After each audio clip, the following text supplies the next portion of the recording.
What is up? We are excited and looking forward to the upcoming NFL draft as much as anybody. I'm Mike Tuck with my buddy Eric Lopez. We are super stoked and excited for the upcoming NFL draft. It's going to be a lot different than what we're used to, Elo, just like we're meeting right now in this Zoom. It's what we're going to be looking at on Thursday night.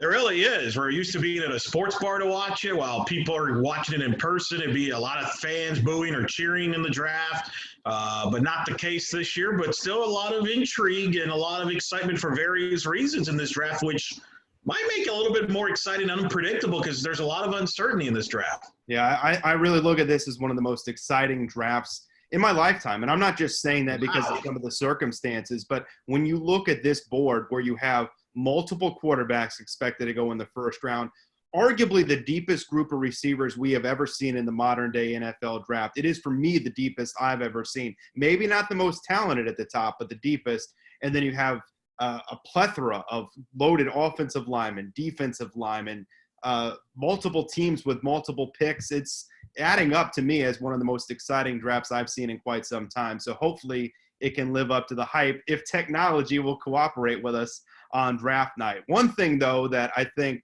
that's not as exciting right now is the Cincinnati Bengals pick. I really thought a few weeks ago we could see some momentum for Tua leading up to possibly a debate for that number one pick, and Joe Burrow even pushing back on the Bengals, but not a surprise. I think that they're going to take Joe Burrow at number one. I think coming off of an extraordinary season, Elo, it's one of the best we've seen in college football history.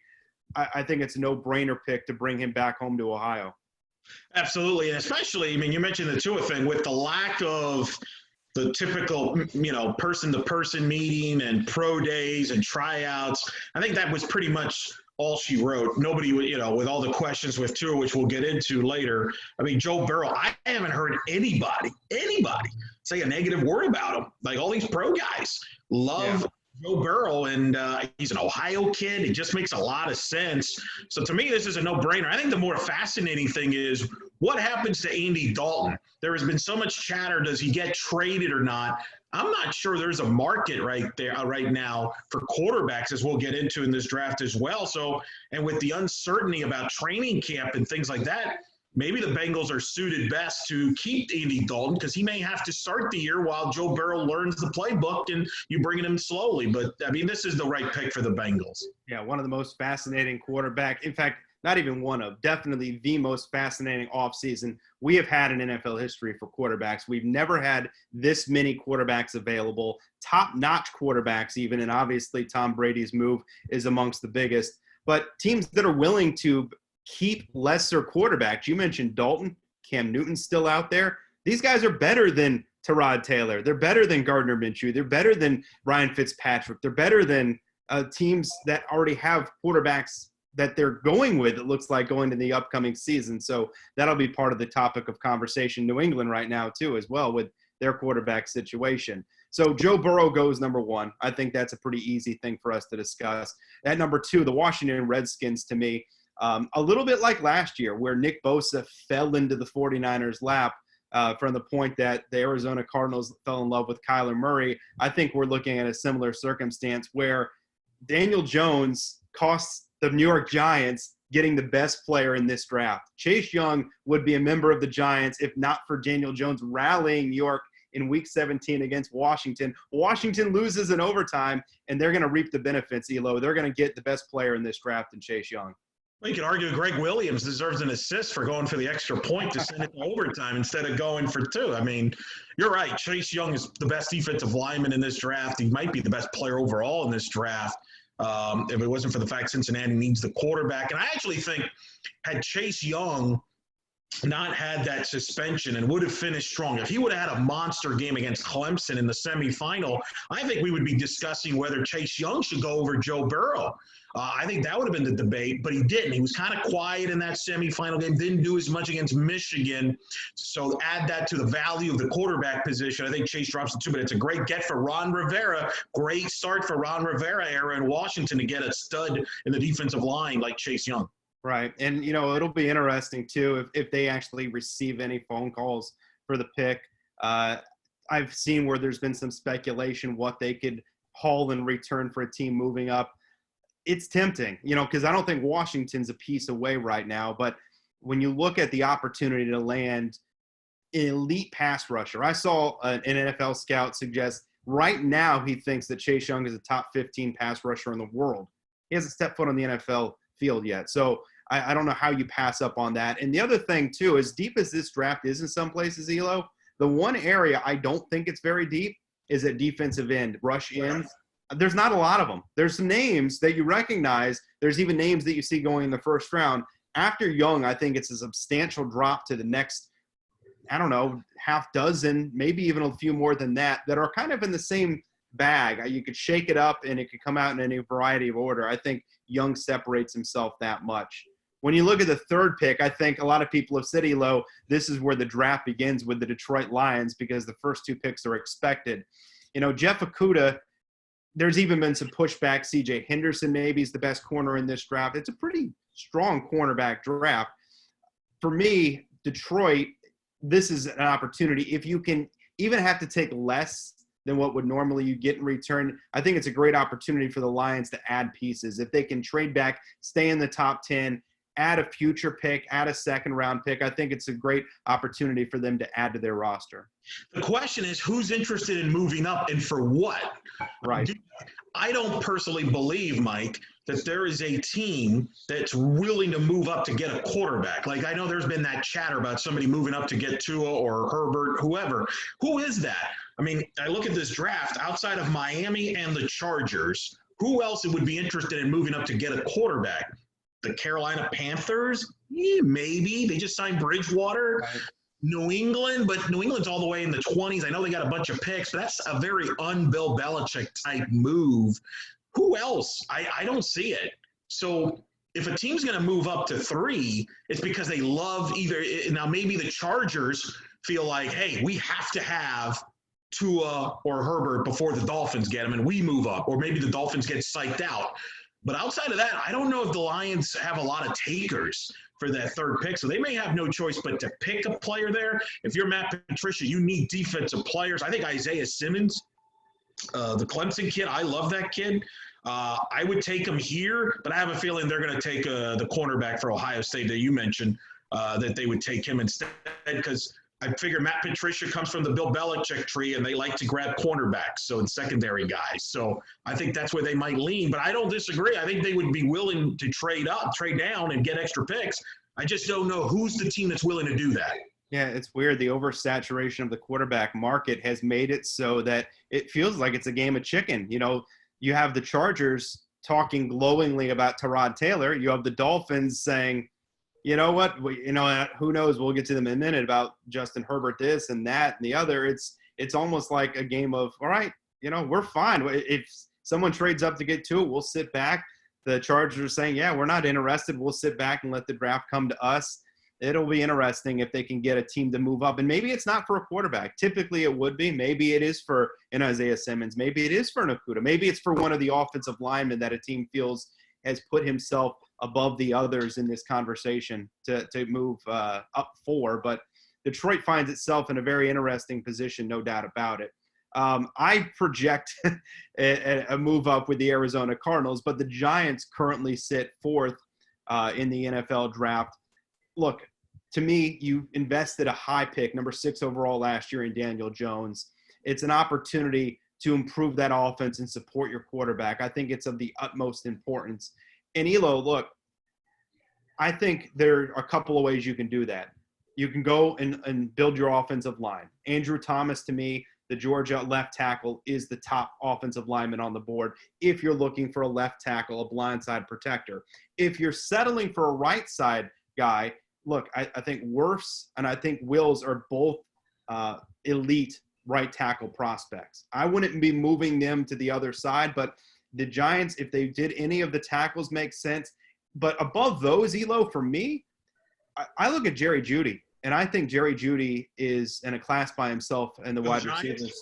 I mean, I really do. I think he gives immediately a number 1 weapon for Daniel Jones to throw to on the outside. So the Giants are going to have some very interesting choices. Gettleman said they're interested in moving back as well. So they'll have a lot of balls they'll be juggling when their pick comes up. I only disagree with the Giants. At some point, you got to draft defensive playmakers. Who's the Giants' defensive playmakers? I love Isaiah Simmons. If I'm the Giants and he's there, I take him. Now, unless somebody blows you away with a trade, you move down. I don't disagree. I wouldn't trade up. I just don't. None of these offensive linemen tells me, hey, we got to move up this high to get him. And same with the receiver. So I would take Isaiah Simmons. I think he's the second best defensive player in this draft behind Chase Young. And I think this kid's a playmaker. He can do a lot of different things. He's a great athlete. And the Giants need defensive players. To me, when I think Giants, I think the personality of a defense. I do agree they need offensive line, but I just don't think at 4 that's the pick. I would go with Isaiah Simmons if I was the Giants. Interesting. Like I said, they're picking this high for a reason. We can agree on that. They have a lot of holes. True. And thankfully for them, you look at the players that we just discussed, any of them become immediate starters and impact players for the Giants. So truthfully, all of them make sense. And for me, Elo, the way I've always thought about the draft is you're drafting the best player. It's not just this old cliche, best player available. You should always look to add the best player, regardless of position. Today's the anniversary, as we record this, of Randy Moss being drafted, and he fell into the 20s of the NFL draft. And it was a little bit of off-field stuff, obviously, that accompanied him that allowed for that. But the team that selected him, my point is the Minnesota Vikings, who had arguably the best duo of receivers in the league at the time, and Chris Carter and Jake Reed. And they said, you know what? We're still going to add this guy. And 1 week into the season, Jake Reed became the third wide receiver. I mean, sometimes you just add the best player and let the pieces fall where they may. So the draft to me is less about adding players that you need to fill roles. I know we get in the habit of doing that when these mock drafts and stuff, but to me, you add the best players as they come to you. You fill needs in free agency. That's to me where you attack it. So that brings us to the team that you're representing with your Zach Thomas jersey. It's funny. They probably haven't had a defensive presence like Jason Taylor or Zach Thomas. Isaiah Simmons is the name you've been touting. What do you see Miami doing with the pick?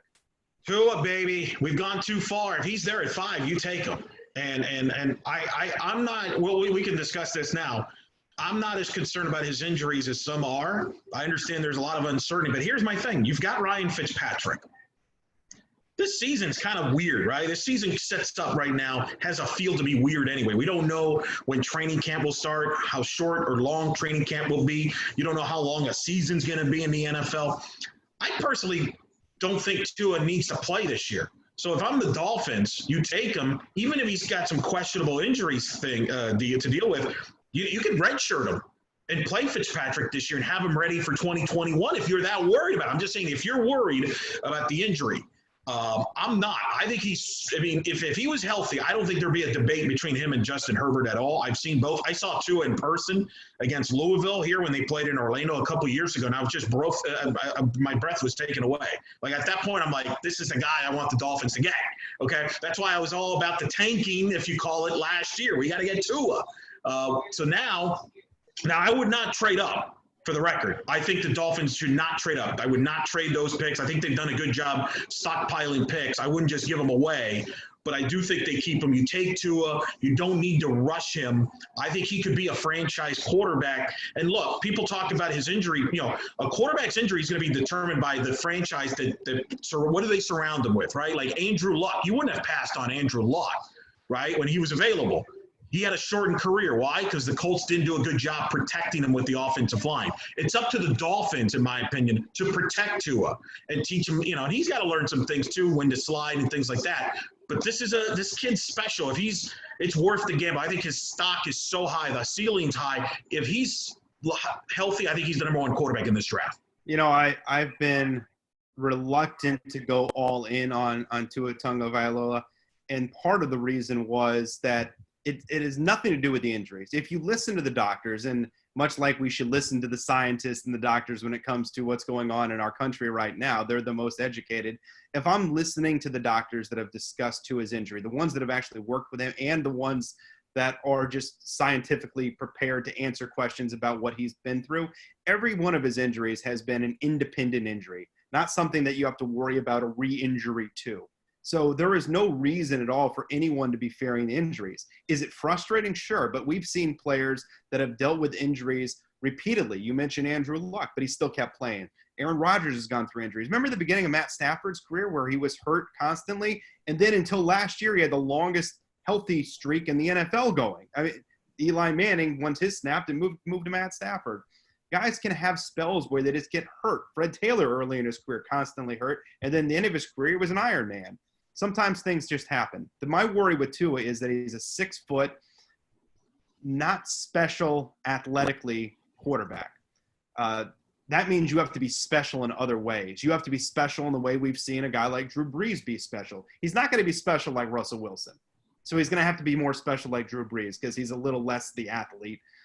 He's not immobile, but he's not Lamar Jackson by any means or Russell Wilson. But I think he can be. I think he can be Drew Brees. That's been a comparison that's been floated out there. He's so accurate with the football. I think he can be that. I mean, to me, let me ask you this quick. Do you think there's a gap between him and Herbert, or do you think it's close? No, I do think there's a gap. I do like Herbert, but I do think that Tua's closer to Burrow than Herbert is to Tua. And so it will be interesting how much smokescreen that there is right now between the Chargers, the Dolphins, the Jaguars, anyone else that you legitimately could say needs a quarterback. New England's so far back, they would have to give up potentially 2 future firsts to do it. And I don't know that I could see them doing that. So with knowing the rest of the quarterback situations in the league, it doesn't seem like there's anybody else that's going to be willing to make that jump. And perhaps that's the reason why Miami can sit and maybe have Tua fall to 5 unless the Lions or the Giants take significantly less to allow a team like the Chargers to move up. But look, we've seen stranger things happen. The Bears moved up 1 spot to draft Mitch Trubisky, where the 49ers weren't going to do it. So there was the threat of someone else doing it potentially. But that's a great example of why I don't want the Dolphins to move up, because the Bears got overly aggressive there, and it cost them. I mean, they could have had a Deshaun Watson, Patrick Mahomes later in the draft. Sometimes teams get a little impatient, and I understand the scouting has something to do with that. Obviously, they must have felt Trubisky was clearly better, but they were proven wrong. While I think Tua is superior to Herbert, I don't think Herbert's a bad consolation prize if Tua was not there. Would you agree with that? If Tua is not there, let's say somebody moved up to get Tua, which I think, would you agree, if somebody's moving up, like the Chargers move up, it's because they probably want Tua, let's say. Yeah. Oh, yeah. Okay. So if you're the Dolphins, Tua is off the board at 5. Do you go Herbert or do you go elsewhere? You go Herbert? Well, see, that's interesting because that's what I was going to present to you. Is so I've been doing a lot of Pro Football Focus's mock drafts. They're a ton of fun to do. I get lost in it. But what happens, and I'm not exaggerating, 90% of the time, I think I've done 20, and only twice has Tua actually fallen to 5. If you don't trade up to get him, he gets taken before the Dolphins get to 5. Now, that's just their setup, but that's very realistic. So then I find myself drafting as the Dolphins. All right, what should they do in this circumstance? Should they take one of the lead offensive tackles? And to me, that's where I probably go with it. I think I would go with one of the offensive tackles, whoever they're most comfortable with. I told you I like Andrew Thomas as the top left tackle, and I like Wirfs as the top right tackle. But the other part I present to you is if let's say it's the Chargers, because they're the most logical team, who between Miami and at 5 and Miami at 18 is going to draft Justin Herbert? There's nobody on the board right now that you look at and you go, yeah, they'll do it. It would take a team probably trading up, and that's where if Miami could trade back, that'd be great too, right? Trade back. Right. Or to me, you take the tackle and then maybe trade up to get Herbert if you love him. I think the only thing I would counter with that scenario is that's where if a Herbert or Tua, let's be honest, would it shock you if one of them dropped? Because there's always a quarterback that drops, right? That drops further than people think. So let's say it's Herbert. You look at this board. You look at this. Right. You look at this board, and I mean that's the thing that I realize as I look at it is, like we talked about the oversaturation of quarterbacks. We have Cam Newton, Andy Dalton that are potentially sitting out there. They're starting quarterbacks in the league. There was Jameis Winston. I didn't even mention him before, and you could argue whether or not Jameis is a top 32 quarterback, but clearly I think the other two, Cam certainly is, and Dalton and Jameis are in the conversation. These guys don't have jobs right now, so there's not exactly a need for teams to rush up and grab quarterbacks. That's what I look at right now. If I'm Miami is, what's the rush? The only thing I would caution is if a Tua or Herbert drops to the teens, let's say. Yeah. Then I could see a scenario where Belichick says, you know what? I wasn't expecting this. I'm willing to trade an extra pick. Right. Move Oh, on. yeah. That's where I think now all of a sudden some wheels get in motion and they're like, whoa, No we got to question. feel a quarterback in the question. teens. And I think it's more likely that Herbert still goes somewhere in the top 10, whether it's a team trading up or, maybe it's a team moving back a little bit and still selecting him. It's Jordan Love that I think is the most fascinating amongst the quarterbacks because, like I said, if Miami and the Chargers don't do it, you go to 18 before the Dolphins would need a quarterback, and then it's really the Patriots at 23 before you'd point to a team with a quarterback. If they don't like him, he just keeps falling. I mean, Love is the name I think to watch that, but Herbert could fall a little bit. Love could fall a lot for as much as people have talked about him. If So Love falls, are we if dismissing Love could fall to the late 20s. Are we dismissing Gruden here? You know how he likes quarterbacks. I know he signed Mariota. You don't He's think got 2 quarterbacks. He's already got 2. stopped him before? Yeah, I mean you're not wrong. It's just he's got 2 viable quarter. If they don't sign Mariota, then absolutely I think the Raiders are in play. But right now I can't see them being in play. So let's go to the Chargers because they're next at 6. And look, to me, this is just me, Elo. I look at the Chargers roster. I look at the way they lost games last year. They already have the best. You had Chris Harris. So right now I think the Chargers have the best secondary in football. They have a great pass rush. If you have Bosa and Melvin Ingram coming off your edges, pretty strong linebacking group. Offensively, they've improved the offensive line. The right side is now solidified because of signing Balaga, trading for Trey Turner. So the offensive line potentially is rock solid. You might need a left tackle. Running back position, you're set. Receivers, you're really good. You're a quarterback away and a left tackle away. What's the easier way to do this? To me, it's sign Cam Newton, draft a left tackle. And you're a Super Bowl contender next season if you do that. So to me, I look at the Chargers. Yes, they need a quarterback. But to me, Cam Newton makes way too much sense. They should go left tackle here. They should draft Andrew Thomas. I have Becton in my mock draft. But they should take a left tackle and then bring a quarterback in. That's what my opinion on the Chargers is. You could argue that their offensive line is the reason that Tom Brady maybe is not with the Chargers, right? Like that was a question mark with the Chargers is their offensive line.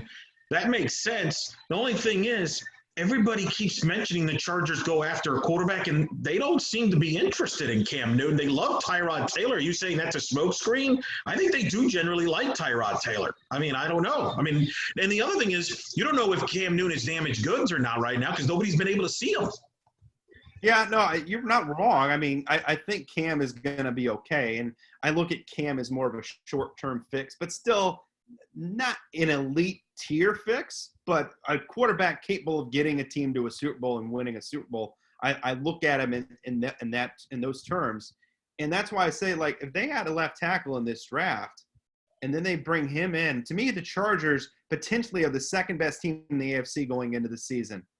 Third best at worst. I mean, they're right there with Baltimore and Kansas City in my mind. If you look at the talent that they have on the field, it's a team that goes from 5 wins last year to 11 wins. I mean, I think they make that kind of a jump.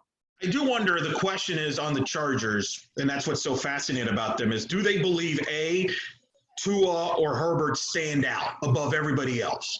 And if so, they might be aggressive in getting that guy there. Or do they believe there's not a big difference between a Herbert, Jordan Love, or whoever, and they're willing to wait till later to get the quarterback and address offensive line? That could be a team that tries to move back up into the first round and get a second first-round pick to get that quarterback later. That could be a team that kind of decides to move some things around. Maybe, and don't hold this out, there could be a team that decides to go to that Chargers spot and say, we need that offensive lineman, like the Bucs. Maybe they move up, somebody like that, and the Chargers move down thinking they could still get a Herbert there. Right. That could also happen.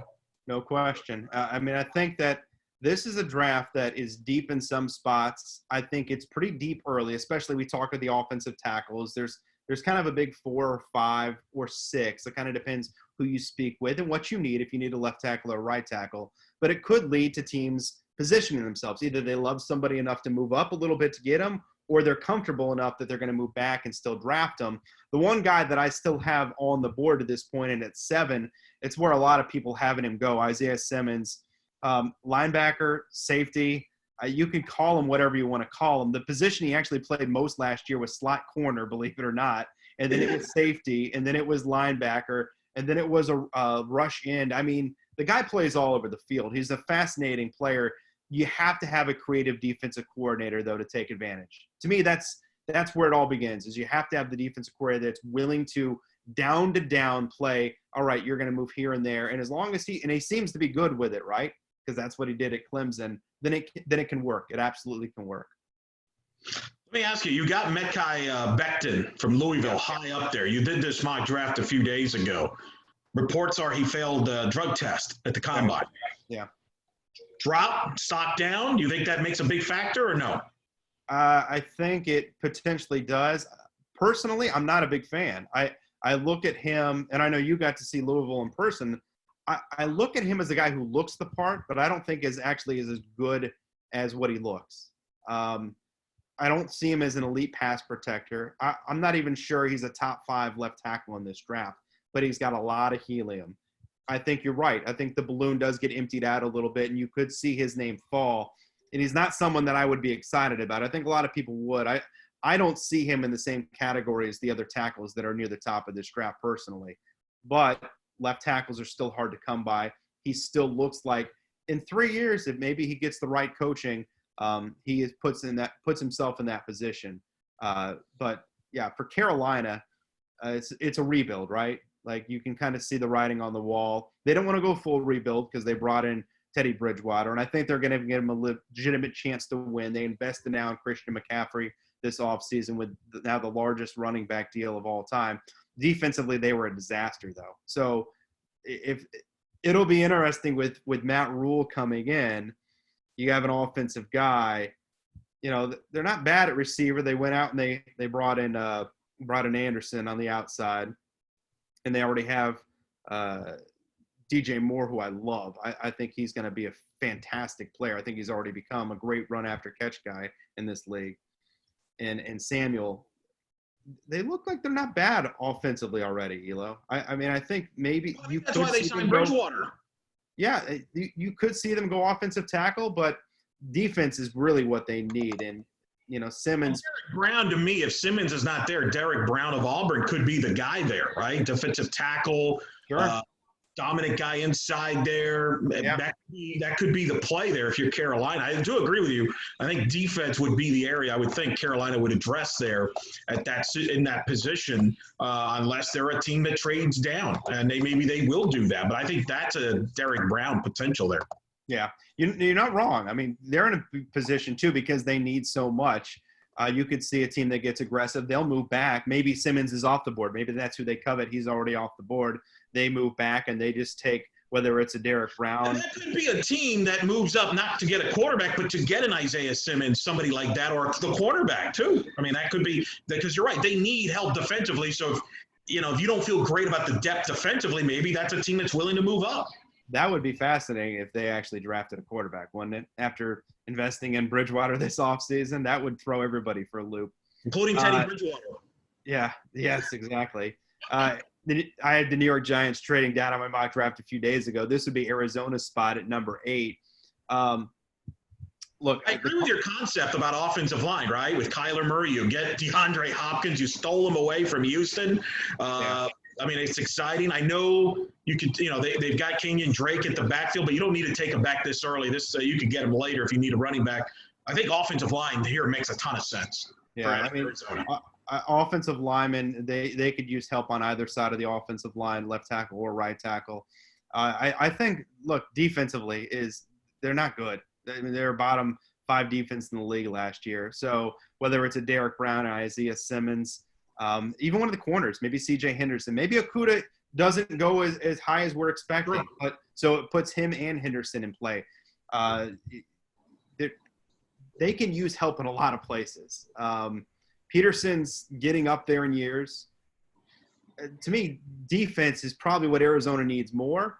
I think you could do it either way. I think you're looking at kind of an equal drop, in my opinion. I think corner's pretty deep in this draft, the same way I think offensive tackle's pretty deep. They could look at flipping it. They could go corner here, offensive tackle later. They could go defensive tackle here. They could go defensive tackle in the second or third. So I think Arizona has some options with their pick. They're another team too, Elo, I think that fits in that category of a Carolina, of a Detroit, a New York Giants. These are teams that have multiple holes and would benefit from trading down, especially if we talk about if a Herbert falls or a Tua falls, who might be getting aggressive to try to move up and get one of those guys.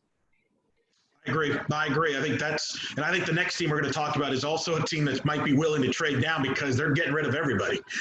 Yeah, no, there's no question. You know, the news earlier today about Leonard Fournette being on the block, not a surprise. You know, you look at Ngakoue, to me, is a guy that's going to get traded on draft night. An area I already mentioned I don't think is as deep in this draft. There are some names that I think could be contributors, but other than Chase Young, I don't see elite pass rushers in this draft. I just don't.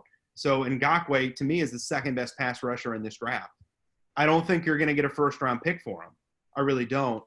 But you might get a second-round pick. So maybe we don't hear something on Thursday night, but maybe on Friday night or going into Friday night, you see a team that's willing to trade a high second-round pick for Ngakoue, realizing, hey, we're not going to do any better in this draft. We're going to have to pay this guy, but he's already playing at an elite level in the NFL as a pass rusher. And look, Fournette, I'll leave him to you. Running backs are kind of like quarterbacks right now. There's not many teams that need them. Who could be in play, you think, for Fournette? Well, I mean, it depends what the price that Jacksonville's asking for, right? I mean, if Leonard Fournette's available for like a third-round pick, could I see a team take him? Maybe. It depends on the situation and on the team. Like a Tampa Bay, you wouldn't consider that if you're the Bucks. Maybe take a Leonard Fournette for a third-round pick. Maybe a team, you know. Tampa Bay to me is the number one team that jumps off. You're in win-now mode. Fournette's got a very manageable contract going into this final year before he becomes a free agent. To me, even a second-round pick, I think, is very reasonable for what Leonard Fournette brings to the table if you're Tampa Bay. They're a team that's desperate enough that they could use him. And a third-round pick, to me, that's a no-brainer. That's a no-brainer to me. Second-round pick, I think I would even do it if I was Tampa. The other team, too, I mean, the Miami Dolphins, you know, they have excess picks. You know, I could see Miami, and maybe it's a couple of picks. Maybe they give up a third and a future third or something like that, and they get creative because there's no question, you know, Jordan Howard is a one-year stopgap. They sign him for a 2-year deal. It's really a 1-year deal. If he plays well, maybe they bring him back for another year. And a lot of, I think, of us are anticipating Miami could look at running back at some point on day 2 or day 3 of this draft to complement Howard. You could get a guy much better than that right away with Fournette. And the way they've built this offseason, they want to contend. Miami, to me, is the team after Tampa Bay that jumps to the head of my mind is saying they might be in play for Leonard Fournette. He's still young. You know, I think that's certainly in play. I mean, I wouldn't be shocked if the Chiefs said, hey, let's add a Leonard Fournette to our offense. We'll give you even a second-round pick, even whatever. I mean, they just add another piece to Patrick Mahomes there. Jacksonville's fascinating, right? Because I think we all know what they're doing. They're tanking for Trevor next year, right? I mean, they're going to that or flopping for Fields. They're gonna put themselves in a position to take one of the quarterbacks. They're clearly in rebuild. I don't see them in the market for a quarterback this year. I think they're going to ride Gardner Minshew this year and see what happens. They are a strong candidate to me to trade down because they want to accumulate picks. And while they could use a receiver, they could use a lot of things, but they could also use a lot of picks to have that. So I could see a team actually moving up here at 9 if, let's say, Herbert or Tua are there to get the quarterback, or there could be a team that tries to move up to get that first receiver that they choose, they like, right? This is where we could see a lot of movement. Now, what's fascinating about this, though, Mike, do we think we will see a lot of movement considering the unique circumstances that these teams are going to be, where they're literally going to be in their houses making these picks from their phones? It's not like the traditional way. So does that hurt the ability to make trades, or do you still think there'll be trades, especially since the league has announced they will stop the clock for certain picks? Right. I think we're technologically advanced enough. I don't think it's going to inhibit trades from happening. I think you've already had discussions going into Thursday night. Once Thursday ends, you're going to have discussions going into Friday night. You'll have time to talk to teams about different scenarios and explain, hey, this is where we might be interested. and you already are putting teams on notice. I do think that it's a little bit overstated that we could see it come to a grinding halt or something because teams can't communicate. How do they communicate during the regular draft? It's via phone, right? So that's all they're going to be doing. I don't think it's going to be a problem, but I agree 100%. Jacksonville's in a position, trade down, accumulate assets. If you can add a future first, bet, great. Like they don't need to draft anybody at 9 that's going to change their world. They really don't, unless Tua falls there. That would be a fascinating scenario where I don't know how you would pass on that if you're Jacksonville. If Tua falls to 9, just start it now. I mean, I don't even know why you would bother to wait if you're Jacksonville, but they're in great position because Gardner Minshew is so popular. They can fail and fans are still going to be entertained and want to see him play, and it's not going to matter. So sell Fournette. You know, you've already moved on in the offseason.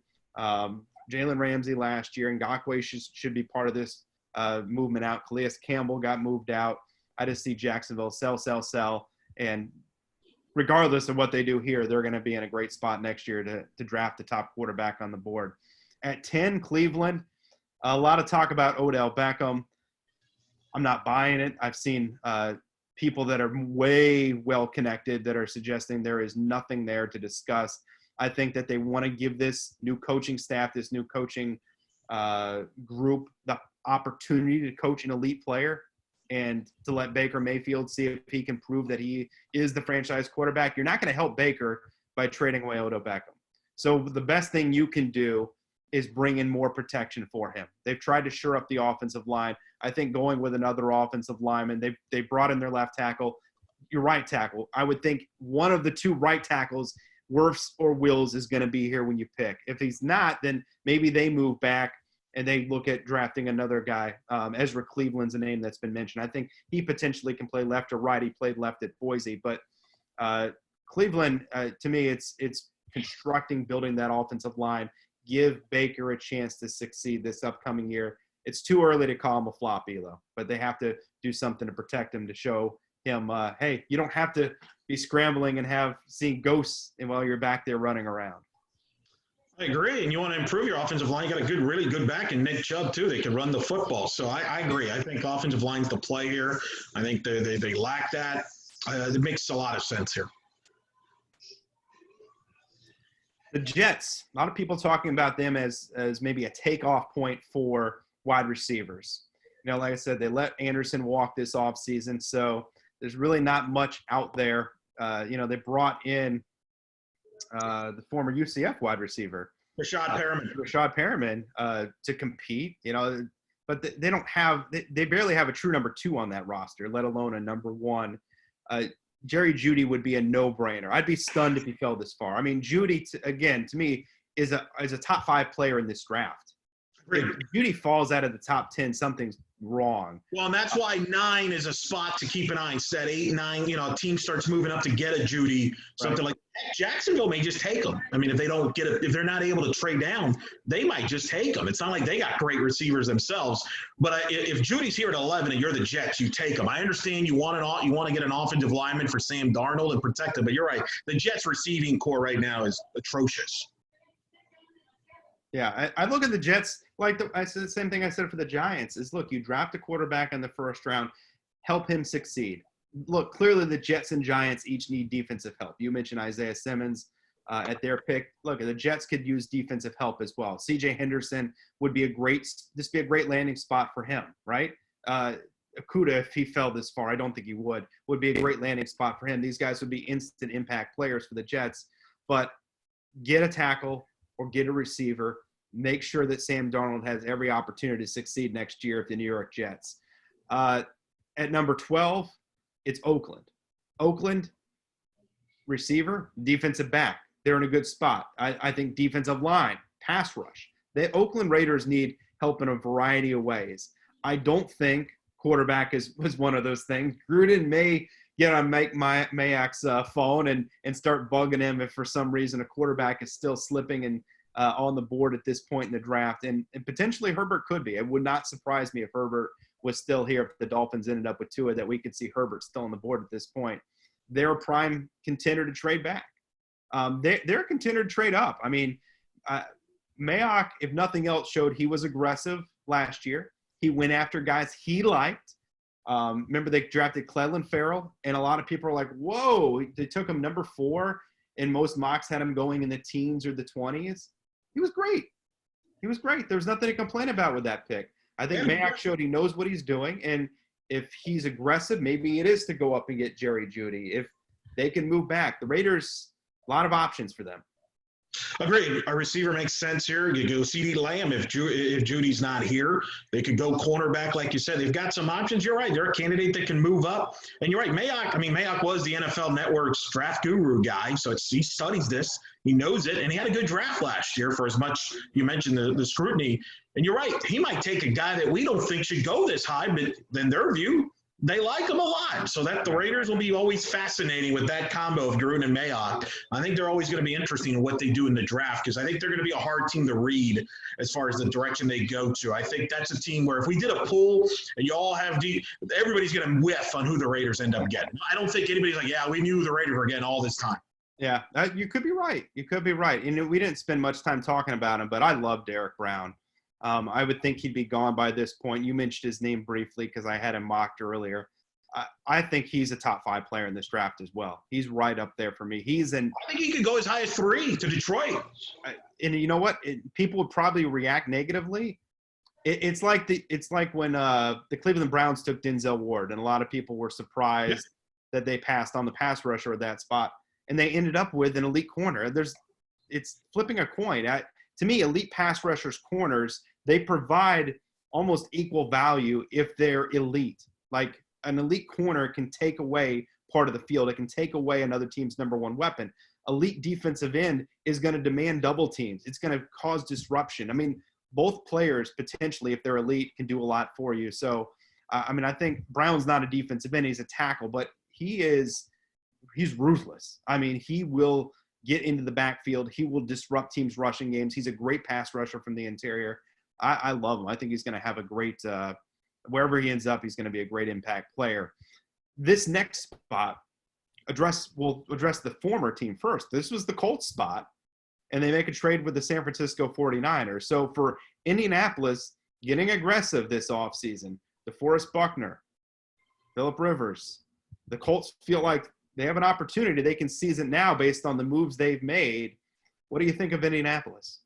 I hate the Rivers move. I think he's done. I think he's cooked. He wasn't good last year, and I would argue the Chargers had better skill talent than the Colts did. So I don't understand that move. I thought Jacoby Brissett was playing pretty well until he got hurt. To me, the Phillip Rivers move, I don't think that's the direction I would have gone if I'm the Colts. I think they're a year back. I understand why Phillip went there. There's a relationship there, but I think now the counter argument is with the moves that Texans have made, you could argue the AFC South is wide open. So why not, right? I just personally think Phillip Rivers is done as a quarterback. That's the problem. I think he potentially is cooked. But here's the big but. I love Frank Reich. And if there's somebody that can give Phillip Rivers a chance to succeed, get the ball out of his hand quickly. That's the one thing Reich emphasizes more than anything else. Get the ball out of the quarterback's hands. Indianapolis' offensive line, really good. And Andrew Luck's last year with Reich, that offensive line, they were really good. I think if somebody can make it work, it's them. The other interesting angle of this, though, is the trade for Buckner takes them out of position to draft a Herbert or a Love or any quarterback. So they're in with Rivers, at least for this year. Well, but they still got Jacoby Brissett. So is this a situation where can Rivers protect the football? He turned the ball over a lot. Everybody gave Jameis Winston, obviously rightfully so, a hard time over the turnovers. Phillip was the AFC version. Mm-hmm. I wouldn't be shocked, honestly, if Jacoby Brissett replaced him during the year. I just think that much of how I think Phillip Rivers is done. I think, to me, I just don't see it personally. Maybe they can be proven wrong, but I just don't like that move personally. I like the move for the Niners, though, because here they are, a team that was, 7-8 minutes away from the Super Bowl. You got a chance to add a first-round pick. You can go playmaker here if you want. If you want to upgrade at receiver, there's going to be plenty of receivers to pick from here. Or they can go on the defensive side of the ball of the Niners. So I expect the Niners to get a solid player here to add to that roster, which is already good.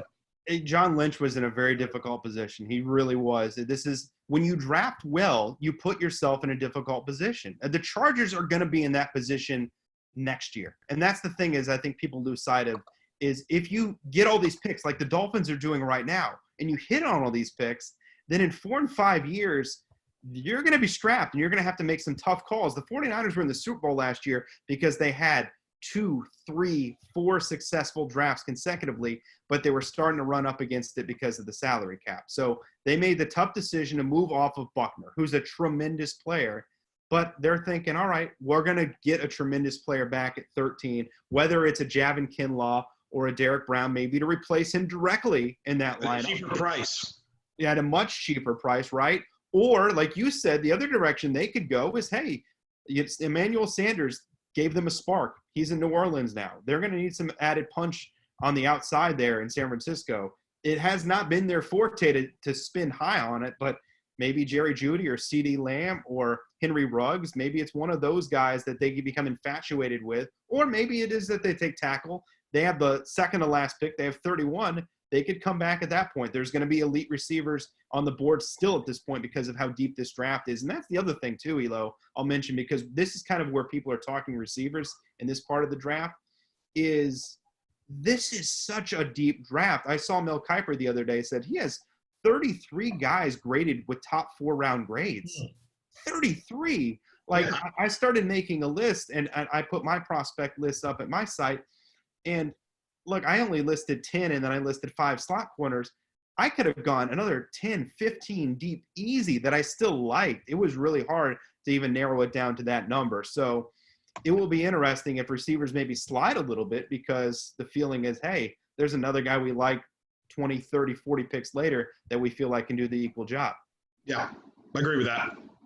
All right, so moving from San Francisco, next on the board would be Tampa Bay. In my mock, I had Tennessee getting aggressive and trading up for an offensive tackle. They obviously lost theirs this offseason. But if it is the Bucs, and I think the Bucs are a potential team that can move back as well, but if it's Tampa Bay, look, offensive line, I think they could upgrade along the offensive line. Well, I think they have to. Their investment in Tom Brady. The other thing is, look, defensively, they're still not there. So maybe it'd be funny to replace one failed first-round defensive back for the Florida Gators with another one, but C.J. Henderson could slide right in there and start right away and really be an upgrade to their secondary. Well, you invest in a 43-year-old quarterback, you're not playing for 4 years from now, and you better make sure he's protected. And that, look, I think Tampa Bay made a good business move with the Brady move, right? I mean, look at the buzz it created. Season ticket sales went up. So from a business standpoint, it's the right move. I'm not convinced he can last with that Bucs offensive line. I've seen that Bucs offensive line. One of the reasons why Winston threw some fumble and turnovers, that offensive line was a little shaky. I think the Bucs have to be aggressive and make sure they end up with an offensive lineman here. I actually disagree with you. I think they're more likely to move up if they're worried about their offensive linemen they want not getting to them.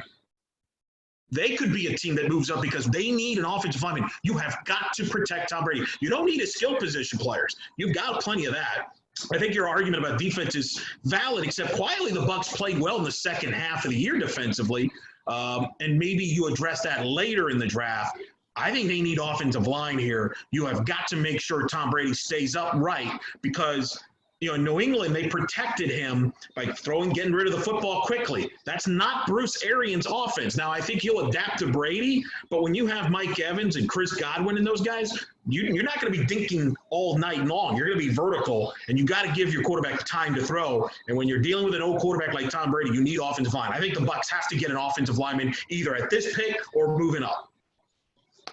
Counter argument, because I do agree offensive line would be, and I have them projected potentially to take a guy like Josh Jones here, the Houston left tackle, ton of experience, real good athlete, quick on his feet, moves really well in space, great pass protector in that high-flying Houston offense. I saw him in person. I liked him. I mean, I think that would be a great fit for them. The reason I don't think Tampa moves up is they don't have the assets. They don't have the picks. Unless you're going to start mortgaging the future and giving away next year's picks, to me, Tampa Bay isn't ready to win now. I think Tampa Bay is ready to make the playoffs now.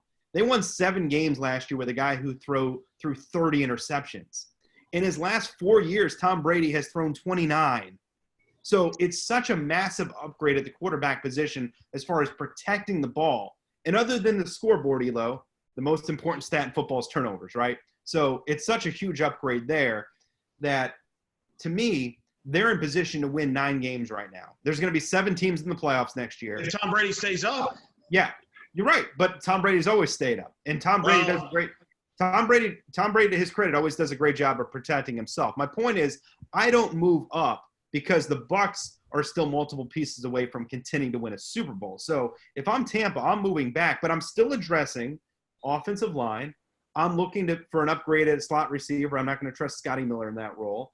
I'm looking for a corner. I'm looking for a linebacker. I'm looking for a rush in. They were great defensively against the run. They have to be better against the pass. So whether it's safety, corner, linebacker, rush end, like all those things need to be addressed by Tampa Bay, and running back too. I mean, we brought them up earlier. No, I agree running back, but I don't think you do that in the first round, not with this crowd. No. That's not what I was suggesting. I'm just saying they need all these picks, and maybe even an extra 1 or 2 picks in the draft to address some of these needs I think that they have. You buying this O.J. Howard maybe on the block? Well, that's another way to get a pick. Look, I think O.J. Howard, it's got immense talent. I was blown away, and maybe it leaves me a little skeptical, even though they've said all the right things about adjusting Arians' scheme for Brady. They didn't adjust it for O.J. Howard, and I know there's a big difference between a quarterback and a tight end, but I thought Arians, even though he's never utilized tight ends before, would take advantage of the best one he's ever had. He didn't. So, yeah, I think O.J. Howard's a name that we have to watch. Maybe it's not on Thursday night. Maybe it's on – you're not going to get a first-rounder in return. Even though you spend a first-rounder on him, you're dealing them at a reduced cost. So, but maybe they can get a late second-rounder so that you turn that tight end. You just start Cameron Brate instead, right? And you turn that tight end. Maybe it's into a running back. Maybe it's into a DeAndre Swift or a J.K. Dobbins or a running back to help the offense out in a different way. And they have Cameron Brate, and there is a former tight end that's currently a WWE 24/7 and a champion at WrestleMania that Tom Brady's very close with, that maybe Tommy can come get him out of retirement by the name of Gronk, maybe, especially if it's a short NFL season. Just saying. I don't see Brady Gronk reunion. I think, and I've seen Gronk give interviews, I think it has so much to do with his health. I agree. I think that's all it boils down to, and I just think he is happier now. And he's got the money. He doesn't have any worries. I don't think he longs to win a Super Bowl. He already did that. So I don't know if that's enough to pull him back into playing. Maybe if it's a shortened season, maybe that's the only thing. But I don't see it. Like, I would bet heavily against it, to be honest. You move down the board after Tampa Bay. Up next is the Denver Broncos. A lot of people pointing to them, Elo, for a wide receiver as well. What do you think? I like Cortland Sutton, but this makes sense, right? If you're investing in Drew Lock, which I think Denver is, I think Denver is going to give Drew Lock the job. I think he's the guy they think that might be the guy. I think you got to surround him. They've obviously addressed the running back situation with Melvin Gordon, so I don't think you need that. I think CeeDee Lamb makes sense. Ruggs, yes. A receiver here makes sense for Denver to go alongside a Cortland Sutton. I agree with that. I think that makes a lot of sense for them because they got to get that offense going a little bit. And try to help themselves out. I think they're good in the backfield. I think defensively they're pretty good. But I think receiver makes sense. For running back, again, I think there's an overloading of players that are out there. And that's why I think you're going to see running backs even in this draft fall. I don't think there's a chance any of them go in the first round. Maybe one of them sneaks into the second round, but I won't be surprised if we're looking at the third round before we really start seeing running backs come off the board. The Broncos are a team that might be willing to move a Royce Freeman or even a Phillip Lindsay. I mean, they signed Melvin Gordon in the offseason. Right. So they spent a high pick on Freeman. Lindsay was an undrafted free agent. Maybe they're willing to move one of those guys to acquire a later round pick to help them out in another area. So a team might even say, you know what, we can help ourselves in that area. For Denver, like, you're right. They're putting their hopes on Drew Lock on Drew Lock, for better or worse. I thought he played okay at the end of last year. I'm at least willing to see it out and see how he does. The rest of the team's pretty good. You could look at corner potentially if it's not a receiver in this spot. You could look at, I think, another pass rusher. That's an area where I think they could use an upgrade alongside Von Miller. So, again, though, I'm not a big fan of any of the pass rushers in this area. Maybe it's something along the offensive line. Maybe it's an opportunity for a team to move up to acquire a player they want. I think Denver receiver stands out in this spot, but I think a trade back also could be an option for the Denver Broncos if they can find a team willing to move up for a player. I think Denver, real quick, I think is a team that's good. They're going to give Drew Lock the shot. And if he's not good, then they're in the Trevor Lawrence sweepstakes next year anyway. So I think this is a trial year, right? You give him a shot, better work out. If it doesn't, then you're probably in the Trevor Lawrence Fields department. I mean, don't you see John Elway's the type that like would try to do everything he can to get a Trevor Lawrence?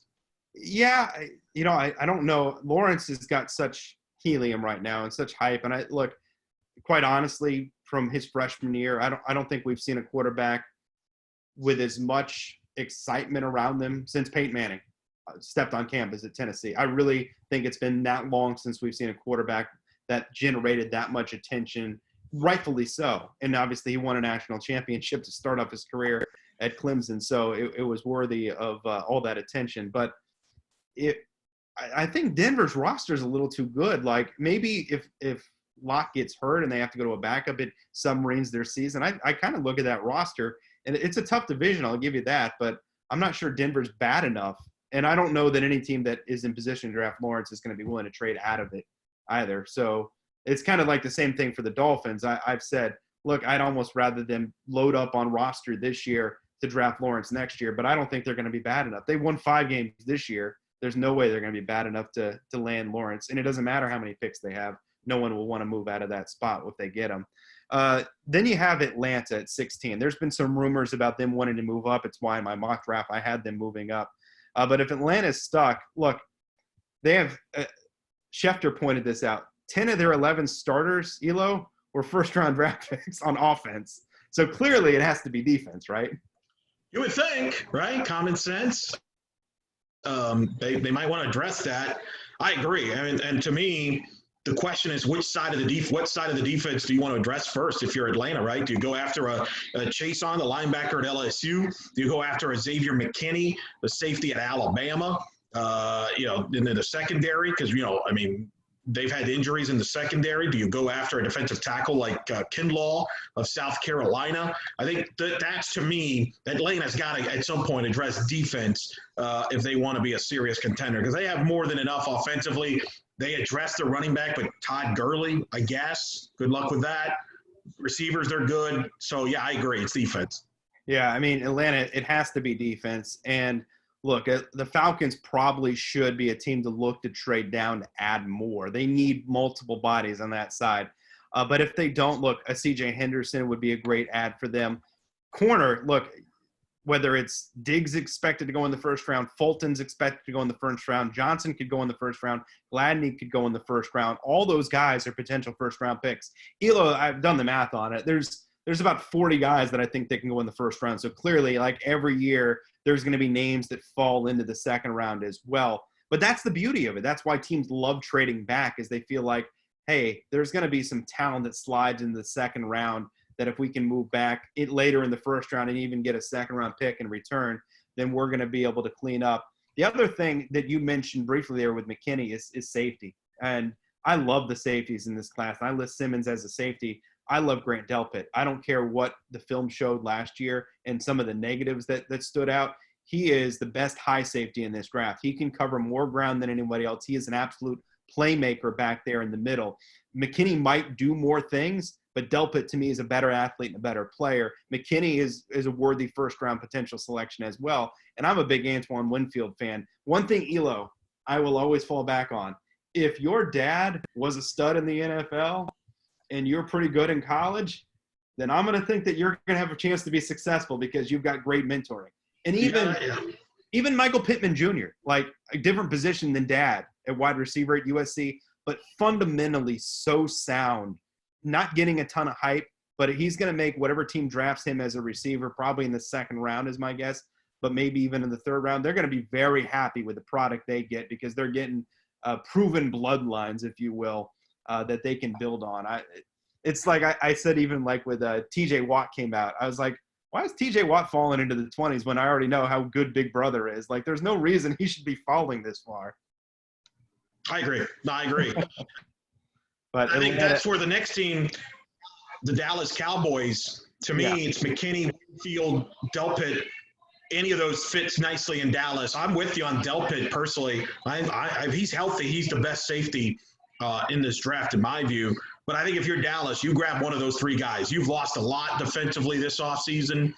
You got to build it up a little bit. And I think they need a playmaker. And I think a Delpit or McKinney or even Winfield, one of those three guys makes a lot of sense to me with Dallas here at 17. Right. They obviously lose Byron Jones to the Dolphins, so they're going to be looking corner. So if a C.J. Henderson is still around, or maybe it's one of the other guys, maybe because everyone's board's different. That's the thing we always have to recognize. And I do think that there's not maybe that big of a difference between the guy that gets picked at 20 and 40. We think there is, but it might be one spot on someone's board, and then other teams are just evaluating other positions. I mean, it's not as dramatic as sometimes we make it out to be. So I think secondary is what I would highlight for the Dallas Cowboys. That would be an area, I think, of top need for them. And I think the best value that Dallas can get in this draft is to go secondary at this pick. Yes, they could probably look at upgrading their pass rush, but I don't think they're going to get talent that they can get at corner or at safety like they can at this spot. The next pick belongs to the Miami Dolphins. As you can see, I got creative, and I had the Chargers trading up and giving up a future pick to pick up the sliding Justin Herbert. That'd be ironic. At this point, but I do think, as we talked about before, somebody's going to fall. It may not be Herbert, but I still don't have Love picked in my mock draft, and that's the way I see it. Like, especially the Colts were one of those teams that we looked at maybe drafting a quarterback. All these teams we've discussed, there's no need for quarterback. The Broncos, I don't think are going to do it. They could use it. I think maybe an upgrade on Drew Lock, but they're not going to do it. Tennessee, not going to do it. Tampa Bay is not going to do it. San Francisco's not going to do it. You just look at the teams. Matt Ryan in Atlanta, they're not going to do it. So it comes back to, is a team going to move up? But if they don't, what do you think about Miami at 18? Let's say they get a quarterback at 5, Elo. At 18, where's your focus for the Dolphins? Well, I think when you have these many picks, you could go a lot of ways. So let's assume they got Tua, right? They got Tua in this scenario. Tua or Herbert. I mean, it doesn't matter if they draft a quarterback. Well, for me, I think it does, because if you got Tua, and I know you're not as high on him as I am on this one, but I like Ruggs. I like Ruggs a lot. He's played with Tua. He's a playmaker. I've seen him in person. Can bring a lot of different game, maker there. Get yourself a weapon in the receiving core to help out a Tua. It doesn't hurt the fact they play together at Alabama already, have a chemistry there. I would be considering doing the double dip there. That being said, I would do that. Or if a Delpit's there, I'm okay with that too. Remember, they traded away defense last year, right, to get to Pittsburgh. I'm dropping my mind right now. Fitzpatrick, Minka. I've been locked in the house for a while, so I forgot. They could go that route too, right? I mean, get a guy like a Delpit, a Winfield, somebody like that. But I also would look at Ruggs. I know you're not as high on Ruggs and your board. I like Ruggs a lot. I have Ruggs as number 3 receiver behind CeeDee Lamb and Julie. So I think he's good. At 18, I think it's an interesting spot for the Dolphins, because at 18 and their next picks at 26, their 3 first-round picks, I think that the offensive tackles potentially are close. But look, between Josh Jones, Mekhi Becton, Ezra Cleveland, those guys, I think it's probably a little high for Isaiah Wilson, the right tackle out of Georgia, to go off the board. But you're looking at those guys being the next group potentially of offensive tackles. If you don't take them at 18, they may be gone by 26. I think the other area of need for the Dolphins, I would agree, receivers in need, but I also think it's also the deepest receiver group we've ever seen. So I wouldn't overly invest in it if I were the Dolphins. I'm looking safety. I do think that's with Rashad Jones gone, and he should be a circle of Ring of Honor guy. I mean, quite frankly, he was that good for the Miami Dolphins. They got Colbert currently as a starter. So that's a 7th round pick, undrafted guy.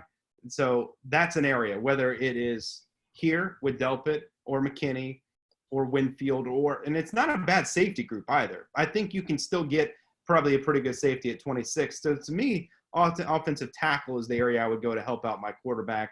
I agree, receiver maybe, but receiver to me, just like running back, I'm addressing that like in the third or fourth round. I'm waiting on those positions because I think the talent pool is so deep. I would rather address where the talent is the deepest. And that's where I would go if I were the Dolphins at this point.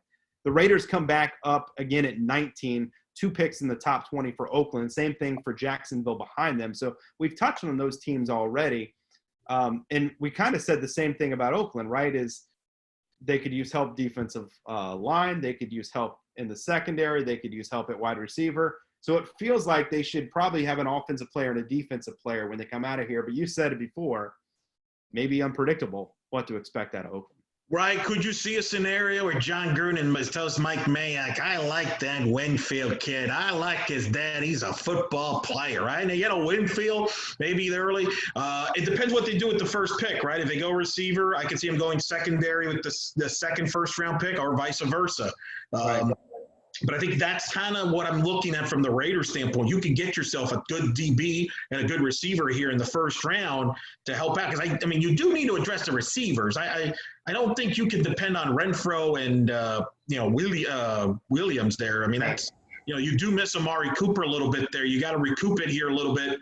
You've got opportunity here if you don't take them early. If you don't get the receiver earlier in the draft, maybe you take them here in the back end. I know it's a deep class. But I think a Winfield makes sense too at the secondary. I think they're in a good spot here to get 2 good football players. Yeah, the Raiders are a team that I won't be surprised if they use 2 picks on receivers. And Mike Mayock's already said we have to get more weapons. We have to get more playmakers. Josh Jacobs was great running the football last year. Darren Waller gave them a lot at tight end, right? A bigger tight end that gave a lot of maneuverability and different looks that the John Gruden could use. But I would expect a receiver to be drafted with one of these first 2 picks. And I think Oakland's a team that could go and draft a couple of them. Jacksonville, so many needs. You could go in a variety of directions. I had them take defensive. I had Derek Brown with the first pick. I got Zach Bond, who to me is just a playmaker. That dude just plays football. Defensive end, edge rusher. You can stand him up. He can do a lot of things, but he's constantly getting into the backfield. He led the Big Ten, I believe, in tackles for loss this year. So that, to me, is a guy that a lot of people have a little bit lower because he doesn't necessarily look the part or have all those attributes, those analytical numbers. But I'll tell you what, he's got production. And when you watch Wisconsin play, he always stood out to me. Yeah, I think defense makes sense here. Kenneth Murray from Oklahoma is another one to keep an eye on here, right? Linebacker as a possibility. Zach Bond, I think, makes sense too. Do you go defensive line, depending on, if a kid like from South Carolina, Javon Kinlaw, could be a guy that's I'd be stunned if Kinlaw got this far. I really would, but you never know. Yeah. I mean, Chase on, the outside linebacker at LSU. I agree, though. Defense, right? They've lost a lot. So, like you said, I shouldn't say they need this. They need everything. So, you're right. They could go in a lot of ways here. But, we talked about it earlier. They might be a team that's trading up. So, now they might be having back multiple picks here towards the back end to address all that. So, that's why I kind of think they're a candidate to move down so they can acquire multiple defensive players here in the back end. It will be fascinating, though, because, again, I had Jordan Love still on the board and falling New England to 23. I really could see Love falling. I won't be surprised, again, if the Dolphins and the Chargers pass on Herbert. He's going to fall to some degree. Maybe Jacksonville decides at some point, let's give it a shot. I mean, look, we just had Arizona draft Josh Rosen in one first round, and the next year go Kyler Murray. I mean, it's not the craziest thing ever to say, let's just invest a pick in him. I mean, you can flip quarterbacks. I mean, to Arizona's credit, they still managed to get a pick back from the Miami Dolphins for Josh Rosen. It was a sunken stock, but they did get a pick back for him. So you can always trade quarterbacks. So if nothing else, if the season falls apart, maybe you have a Herbert, maybe you have a Love, and then a year from now, there's a team that's willing to give up a first-round pick for one of those guys in your back pocket or something along those lines. Philadelphia. Everyone has Philly taken a wide receiver, Hilo. I decided to piss Philly fans off a little bit, I think, and just have them go offensive line. But if you look at what they did recently. Andre Dillard in the first round, they didn't need a tackle, but they knew they were going to need a tackle. Jason Kelsey is now 33 years old. They don't need a center, but they can add the best one, in my opinion, the entire draft potentially at this pick. Again, it's the deep, deep receiver group. Alshon Jeffrey is another name that's out there. He might get traded on first night, second night, third night of this draft because of issues within that locker room. Philly clearly should add a receiver or two in this draft. They could use more help offensively, I think, to help Carson Wentz. But in saying that, they need to help Carson Wentz, and getting offensive linemen can help him stay upright, which obviously he's had trouble doing early in his career. They could, but at the same time, he was throwing passes to Greg Ward, who's a former Houston quarterback at the end of the year. I don't think you want to get too cute here. If Ruggs is there, Justin Jefferson, we haven't talked about. I like a lot at LSU, big time, receiver, target there. I mean, the Philly receiving core, you wonder how much Alshon Jeffrey has left. That receiving core really kind of broke down, looked old. Deshaun Jackson, remember, missed the entire year after. Breaking news, shocking. What a shocker. Deshaun Jackson injured. When has that not happened before? Oh, wait, it happens all the time. No, I understand, but they got put in that spot because they had almost an unprecedented number of injuries last season. Look, there are a lot of ways they can help themselves, but I think we kind of agree offensively is where they might lean. Now, they could use help at linebacker as well. And Ken Murray, look, as far as a sideline-to-sideline, work ethic, leader in the locker room, he brings all those attributes to the table. He started from day one when he got to Oklahoma. He is going to be the real deal in the NFL. Maybe he's not Ray Lewis. I don't want to hype him up that much, but he's going to be a guy that you can count on. Maybe he's a Sean Lee. Maybe he's somebody like that you go, wow, this guy's really good for a long time for us. And somewhere in here is where he's going to go. I'd be surprised if he fell into the second round as much as we've devalued linebackers. Minnesota, they got a couple of picks now, right? They trade Steph Diggs away, so now they have a couple of picks that they're sitting with here in the 20s. Receivers, where they have them go first. Clearly, they had the two, maybe the best duo of receivers in the league last year in Thielen and Diggs, Elo, and then the worst group of number 3 and number 4 receivers in the whole league. Like Minnesota maybe should take another team that should, in this receiver-rich draft, take a couple of guys. Heck, maybe with these first 2 picks, they take 2 receivers. I can definitely see that. Jefferson, who you have them taking. I like Jefferson, so I'm good with that pick. I'm with you on that pick. They don't need a lot, right? You're set in the backfield. Your line's good. This is a roster that should be able to contend. They can upgrade the offensive line. A little bit, sure. They're good at tight end. Irv Smith and Kyle Rudolph. They had a couple of guys there that can play. Defensively, look, I think corner, they need help there. Xavier Rhodes, they finally let walk. He was coming off a horrible Did year. Winfield, his dad, play in Minnesota? Yeah. Come on. Actually, it's funny, though. That's another name, Anthony Harris, the safety. Really, I loved him at Virginia. If they're, you have those guys you love going into a draft. Harris is one of those guys for me when he came out, and he has absolutely lived up the hype. Didn't run well, so he went a little bit later than he should have, but he's been a playmaker. But they might have to move off of him now. So if they move him, then they're going to have a need at safety. If they don't, they don't really. They have a great safety duo. They would need help at corner. They could always use another pass rusher, maybe even another linebacker. So you could certainly tinker with the defense. Offensive line, I think you could look at, but clearly the biggest need on the board for Minnesota is receiver. We both agree on that. Especially at trading Diggs away. Yeah.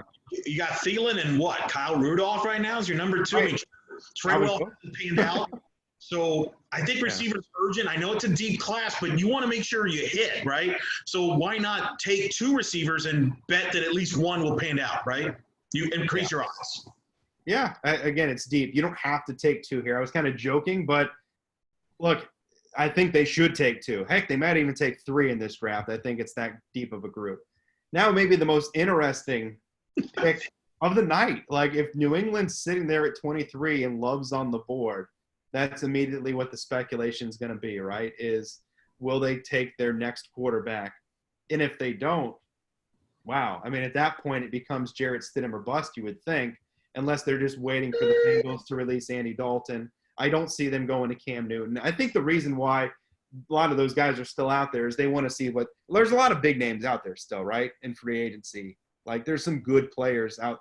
Logan Ryan's like a really good corner that's available. Teams want to see what they draft, and then they're going to come back around and sign some of these guys. So maybe that's what the Patriots are kind of waiting for, a quarterback too. But, like, if Love's there, unless they just don't like him, and I'm not the biggest fan, honestly. I think I see, like, some of the skills he has he brings to the table, but I'm not infatuated with him the way some people are.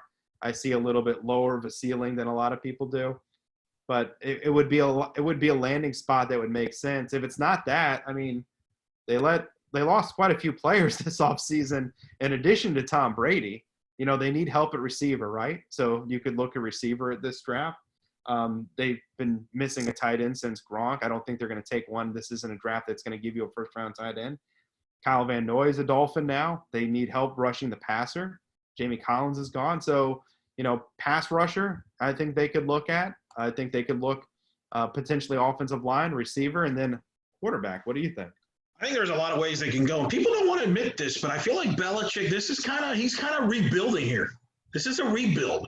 And I feel like we're in denial. I don't see him taking a quarterback here. I really don't. I do think Jarrett Stidham could be the quarterback. I don't think he wants to spend money on the quarterback position, number one. So I don't see him taking a Dalton or a Cam Newton because that would cost money. If that was the case, why not just re-up Brady for a year if you were to do that? I think there's two. Now, if he takes a quarterback, the only one, I'll throw a caveat. If a Tua or Herbert are falling and they're to the teens, all bets are off, right? Like, I could see Belichick because he has some picks he can play with. At that point, he's like, I'll move up to get the most picks in the draft. Yeah. So at that point, he might be the guy that says, I'm taking him here because this guy's dropping. If you believe in the Bill Parcells formula of how to take a quarterback, I don't know if you've read that, where they have their own little formula, and Belichick, I guess it came out with it. Some people have reported about how they judge a quarterback based on the experience, things like that. Justin Herbert scored well in that formula. I'll give New England this much credit because they're not the best drafting team through the years. They do a great job of taking other people's leftovers. They do a great job in free agency. They really excel in a lot of areas, player personnel-wise. The draft really has not been one area they have, but their quarterback evaluations. I mean, yes. if you think about it, between Hoyer, Matt Castle, Brissett, Garoppolo, they've brought now. Maybe Garoppolo is the best of the bunch. I think it's pretty clear he has been. He's pretty good. People are, I think, overplaying his poor fourth quarter of the Super Bowl and acting like he can't play. That's not a bad group. Like, it's hard to draft all those guys, for the most part, off the radar, right? And you made something out of all of them. So maybe it is. They're looking at, hey, it's going to be a Jake Fromm, or it's going to be somebody on day 2 or day 3. I think that's more likely. That's more likely. If they're going to take a quarterback, again, assuming that a Herbert or a Tua doesn't fall into the teens, I'm going under that scenario. Right. I just don't see Jordan Love as being a Patriot guy in the first round. I think he's going to go defense. They need linebacker. You mentioned Collins gone, Vanoy gone. I think that's more of a likely scenario to address some of the defensive holes here and they got to rebuild this roster. You've said this. I mean, it's what, 3-4 years now? You felt they've needed to rebuild that roster. Well, the time has finally come. I think he wants to rebuild this roster, and I think that's why he wants to go cheap at the quarterback, because you can't I think his philosophy is, I can't build this roster if I'm spending too much money at the quarterback position. So I think Jake Fromm later makes sense if they don't take a quarterback here. I could see them going with Stidham because they're still going to have a bunch of picks for next year, and I could see Bill being the type to try to build this roster up and then use all those picks next year to move up to get a Lawrence or a Fields and build it that way to get his guy. I think that's the direction he goes. I would be shocked if he signs a quarterback expensively or gets a Jordan Love here. I will say this as it comes to quarterbacks, because people will sometimes say, well, draft a developmental guy. It doesn't work. It really doesn't. I cited the Patriots finding guys. They were stopgaps, right? No one's building a team around Brian Hoyer or Matt Castle. Teams actually tried and failed. If you look from the time Brady was drafted, if you go from that draft, which we just passed the anniversary of, right? There have been I want to say I did the research in this. It was like 6 guys that were drafted after the second round that became Pro Bowl quarterbacks. I mean, you can list them off the top of your head, and that's including like a David Garrard who did it one time. You know, Russell Wilson and Tom Brady are the exception to the rule. Even the second round guys, the Andy Daltons, the Drew Breeses, who am I forgetting? There's a couple other guys that were taken, but they were Derek Carr. They were high second round picks. You get after pick like 35. There's nobody. It's like 2% of the quarterbacks drafted even evolve into anything. Most of them turn into guys we never hear of again. So the idea that you're going to build a Cole McDonald or a Jacob Eason or like, it's not happening. It just isn't. Like, no, but I could see him going to Jake Fromm, who's played in college a long time. He kind of fits what he's liked in the past. I don't hate Jake Fromm, Elo, but what I'm telling you is Jake Fromm to me is nothing but a journeyman.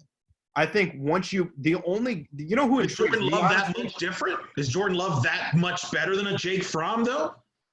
Yes, I think his skill set that he brings to the table is better. I don't think he is refined as Fromm is, but he's got a better skill set.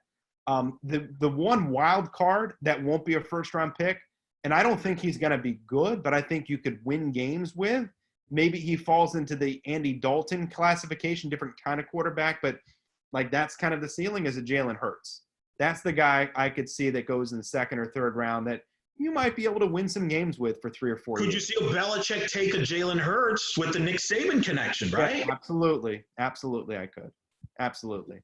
Up next, New Orleans. Not a lot of needs, quite frankly. The Saints have flamed out in the playoffs. You know, very disappointing losses the last 3 years and how they've gone out. In the final play of the game in all 3 losses, almost impossible to do. But they don't have a lot of needs. If they had a need, to me, it was probably third wide receiver. They went out and got, or second wide receiver, if you will, really, Emmanuel Sanders. So that fills that need as much as anything they've had on the offensive side. They could continue to add depth to the offensive line. You know, you could go and certainly add, as I have them do here with Ken Murray at linebacker. They probably have the worst linebacking group for a great team that you could have. So to me, Ken Murray jumps off the page here as a potential draft choice for the New Orleans Saints because any guy that they take at linebacker at this spot is going to be an instant starter for them. 2 things. You don't maybe a cornerback here, young corner. You don't think they could use an upgrade there? Sure. You know, that could be maybe an AJ Terrell of Clemson, a Jalen Johnson of Utah, a corner. You know, some guy like that could be a guy that you go after maybe if you're the Saints to upgrade defensively. And then here's the other question I have from the Saints. We've heard a lot about Drew Brees. Reportedly has agreed he's going to be joining NBC Sports, possibly after this season, as early as this season. If you're a Saints fan, are you really convinced that Taysom Hill is your future at quarterback, or is this the time where you're the Saints, you get a Jordan Love and you put him on the bench and you develop him to be the heir apparent? What's your feeling? Is Hill the guy, or do you draft a guy in this draft if you're the Saints? I know people like to make fun of Taysom Hill for the lack of throwing stats. He's done a lot of great things. He's been a good football player for them. You can't complain basically impact versus the amount of snaps he gets on the field. It's upper echelon, quite frankly. I think he's got talent. I mean, I think the guy can throw the football. He's mobile. And I don't think they're keeping him along and stringing him along to the point where they're not willing to take the chance that he's the backup quarterback finally this year. So I think they're okay with Taysom Hill. I don't think he's the future then. Do you think he's the guy? Yeah, I do. I don't think it's posturing by Sean Payton. I think he likes him that much. So I don't see quarterback as really an option for them. To me, it's what you said earlier with Tampa. They're in win now mode. You'd have 43. It's the same thing for the Saints. What's the point of drafting a quarterback in this spot when you're this close? They've been this close to winning all these years. I only bring it up because maybe they weren't expecting Jordan Love to be here, something like that, right? Like something to that extent. But I agree with you. I wouldn't go there. I think cornerback maybe is the spot here.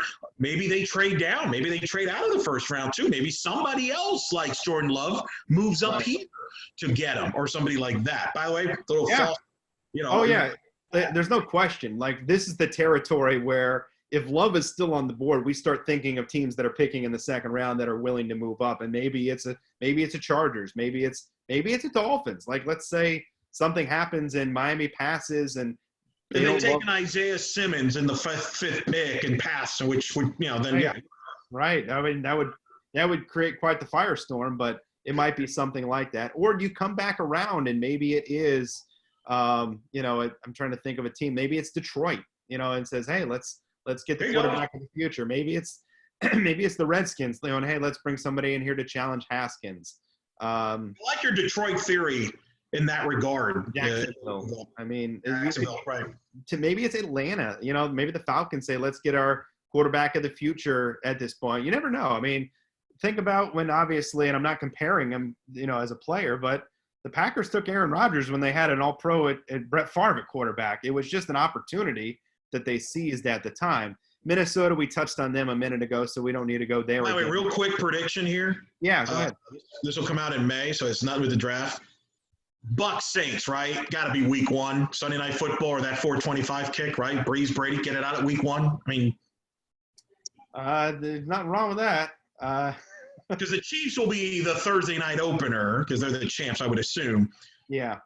Brady's going to get a marquee slot. It's his Buccaneer debut. People are going to be interested. The Saints, to me, makes the most sense. I know it's a division game that you want to me, if you're in the NFL, you got 2 40-plus-year-old quarterbacks. I know you could say, well, why don't you wait a little longer? But I wouldn't risk it if you got No. Yeah, get that one out of the way early.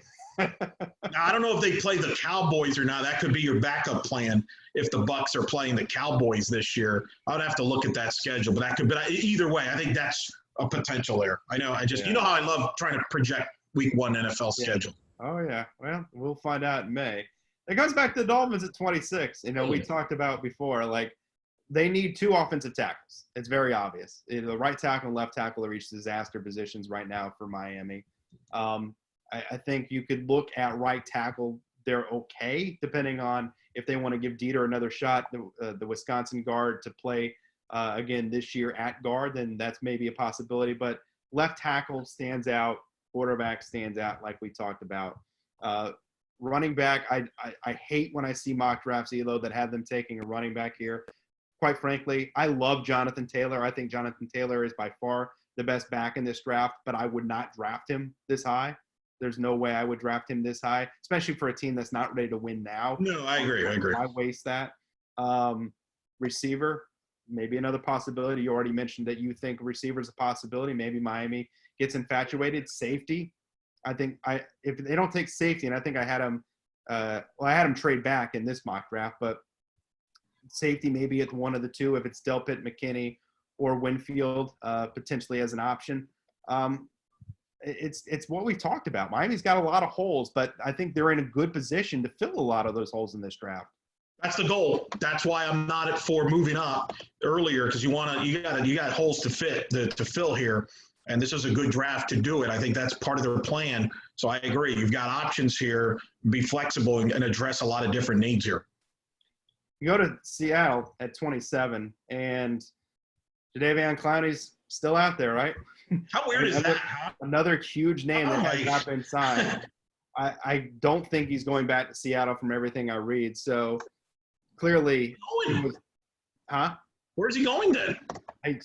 You got me, man. I mean, that's the thing, is you start looking at who has money after this thing's over with, and maybe it will be a team that has still money in the bank to invest that's willing to make that move. A team that comes to mind, quite frankly, is Buffalo. The Bills have some cap space. They could go all in on a guy like, think of Clowney could be what Ndamukong Suh has been these last handful of years. Suh has taken advantage of his talent, and almost like Revis before him, it's like 1-year deal after 1-year deal after 1-year deal, but getting paid big bucks year after year because he's still productive. Maybe that's the route Clowney's going down, because for a player as talented as him to not have a contract yet, it feels like that might be what he's forced into doing, is taking maybe a 1-year deal or a 2-year deal that is essentially a 1-year deal to prove it again, and then you play for that contract the next year. But Seattle, I think getting a rush in to take his spot is going to be pertinent. Offensively, look, they're going as far as Russell Wilson's taking them. DK Metcalf played much better than I thought he would a year ago. He complimented Lockett quite well. They went and got Greg Olsen to play tight end for them. I don't think offense is what they have to look at. I think they have to look defense. Well, unless an offensive line like a Ruiz in Michigan can play the guard position, protect Russell Wilson. You can't expect him to run around the entire career. But if not, I think defensive line, especially if you don't have Clowney coming back, an AJ Epinesa of Iowa who might go to New England earlier because Kirk Ferentz connection there. That could be a guy like that could be the place for Seattle. That's the thing. If Clowney's not going to be back, you're right. They got to address that somehow.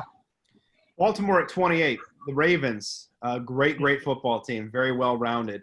I have them go Jonah Jackson. I think he's a very safe pick when you think about the players in this draft. If Ruiz is there, then maybe they go in that. They don't need a center, but like you said, Ruiz has the capability of playing, I think, anywhere in the interior offensive line. But Marshall Yanda retired. This is where if you're picking down here, Elo, it's nice because they're luxury picks. You can either pick the best player who's going to come in and complement what you already have, or you simply go, you know what, we're going to take the best player that's going to fit exactly into where we need him to be a starter. And you look at Baltimore, they don't have a lot of holes. Miles Boykin didn't do much as a rookie wide receiver, so you could look to add another receiver. They had 2 rookies last year with him in Hollywood. They're still pretty good on offense, so they could add another receiver, but I think, that offensive line is probably the more important area to address with what Baltimore does. They broke the all-time rushing record this past year. They're losing a Hall of Famer at offensive line, at offensive guard. So to me, that's kind of the obvious direction I think they need to go in. Agree 100%. That's their identity. That's the foundation. No brainer. Tennessee, I had them trading up. That's why Tampa Bay is in this spot. But if they don't, the Tennessee Titans, look, they've made the commitment, obviously, to Ryan Tannehill for better or worse at this point. Derrick Henry, they've made a commitment there, at least, on the one-year tender. I think they'd like to work out a long-term deal. Tennessee, A.J. Brown was great last year at receiver for them. Corey Davis, it's befuddling because I still think the kid has talent, but they're not getting much out of him. They could look for another offensive weapon. They could look offensive line, which would probably be the most pressing need for them with what they try to do, right? Because you lose an elite free agent, you're going to have to look to replace him. Or you could go on the defensive side and just look to add a playmaker because that defense I still think could use another playmaker. Or they could trade out of this first-round pick and get extra picks the next round, right? I mean, that could be a possibility for them. I mean, they're, picking this late. They probably weren't thinking that way, No. So, yeah, I think they could be, again, this is the thing, right? Where's Jordan Love at this point? Is he still on the board? If Love or Herb, whoever is a quarterback still on the board, this is a slot traditionally where a team that maybe, hey, we didn't expect them to be this far down. We'll move up a handful of spots, give up the second and a future pick to get a quarterback. So I think that's another team that's a contender to get out of this first round if they feel, hey, you know what? There's not a big, because you mentioned it, probably at this point, there's not a huge difference talent level from this pick to what, 40th, 45th pick? No, 50th? I don't think so. Right. I mean, you might miss the guy you really prefer. I mean, I've done so many of these mock drafts, and it's funny, like you'll see names, and you're just kind of fingers crossed hoping someone's going to fall to you. But then it gets there, and even if they don't, you're like, wow, there's still 3 or 4 guys I really like. I think the strength of this draft isn't in the elite players at the top. It really isn't. It's in the depth in the second and the third and the fourth rounds. There are so many good corners. There's so many good safeties. There's so many good, I would say, interior defensive linemen. Not pass rushers, interior defensive linemen. Offensive linemen, especially offensive tackle. Receivers, incredibly deep in this draft. And then when you get the second, third, and fourth, you start sprinkling in the running backs. There's a lot of directions you can go and feel successful. For Tennessee, look, it might be a corner, or it might be that offensive lineman they think they can jump in there right away. And I look at Green Bay, it's the same thing. Brian Beluga leaves in free agency. Do they go and say, hey, we need to address right tackle right now to protect Aaron Rodgers? Or, hey, Blake Martinez leaves as a free agent as a linebacker. Right now, their middle linebackers, little iffy on paper. Maybe they go and they go Patrick Queen, or they go Murray if he's still there on the board. Maybe they look at something like that. Or what a lot of people are screaming and yelling, again, because it's such a rich draft, maybe they wait, is receiver. Maybe there's a receiver they love and say, hey, let's get somebody, because they've tried. And quite frankly, nobody's really stepped up opposite of Devontae Adams. Or on the 15-year anniversary of them selecting Aaron Rodgers, who dropped all the way down to late first round, you take a Jordan Love if he's there and groom him to be the heir apparent to Aaron Rodgers and just go full circle, right? I mean, wouldn't that be? That'd be something else. That would be something else. I can see that. That's what I think they might do. Now, receiver, I think also makes sense because what do you have after Devontae Adams? Are you sold on the guys behind him? So you got to build up players with Aaron Rodgers. But you might say, this is the chance. This is the guy because Jordan Love, I don't think is ready to play right now anyway. You sit him, learn from Aaron Rodgers for a couple years and be the heir apparent. That could be, if not in this, if they feel that Jordan Love is that much better than everybody else in this draft, that could be the direction the Packers go to here because, hey, we didn't expect them to drop. So just keep that one in mind as an irony there. 15 years later, we have a sequel. It'll be interesting. And then we'll be like, what's Aaron's reaction to all this? The Packers are fascinating, though, to me because I was amazed they got to the NFC title game last year. I don't know about you. They put together an incredible year. I think they did. I think they overachieved to get to where they were at. And I think it shows because it gets to their pick. And I feel like, man, they need this. They need this. Usually you get this point and it's, hey, the rich go the spoils. But I'm looking at Green Bay and I'm going, man, they need this. They need that. They need 3-4 things pretty badly for a team that is picking this late. So trading back would be a great benefit to them to add more because I don't think one guy is going to help them. They need multiple things to help them. Next is San Francisco, the runners up. They're sitting there at 31. Most 49ers insiders expect them to trade back from either one of their picks, maybe both of their picks. Sure. So we already talked 13. Maybe they're going to fall in love with a defensive tackle or a receiver at that spot that would make a lot of sense, or a corner that would make a lot of sense. I think all three areas are pressing needs.